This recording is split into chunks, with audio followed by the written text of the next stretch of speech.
يعبد ربي سعيد بن زديرة تصله معلومات من داخل المرميطة، من داخل المرميطة، من رئاسة الجمهورية، من الحكومة، من الوزارات، من وزارة الدفاع، من أجهزة الأمن، من أجهزة الشرطة، من أجهزة الدرك. هذو كلهم يعطوني معلومات، كلهم عملاء أخونا؟ لا بالعكس، هذو وطنيين، لكن هما ما همش قادرين يهضروا ومش قادرين ينتقدوا. إذن يقول يا بن زديرة نفشوا قلوبنا معاك، انت ما دام راك قادر تهضر وما دام راك قادر تعبر يا خويا خلينا نفشوا قلوبنا معاك ونتعاونوا من اجل جزائر قويه.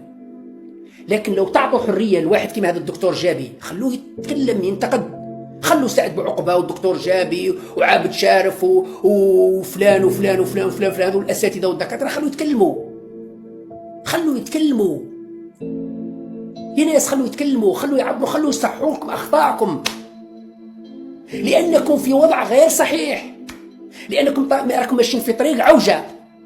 والرئيس تبون يعترف أن الوضع غير صحيح ويحاول تصحيح الوضع. وش تحوسوا أكثر من هيك؟ وش تحوسوا أكثر من هيك؟ الرئيس الجمهورية رئيس الدولة يعترف أنه الوضع غير صحيح ويتعهد بتصحيح الوضع. معناتها احنا وش نقولوا؟ كلام صحيح. معناتها احنا وش نقولوا يا ناس؟ الوضع غير صحيح والمطلوب منكم تصحيح الوضع، معناتها كلامنا راهو صحيح، لأن الرئيس الآن يقول تصحيح الوضع.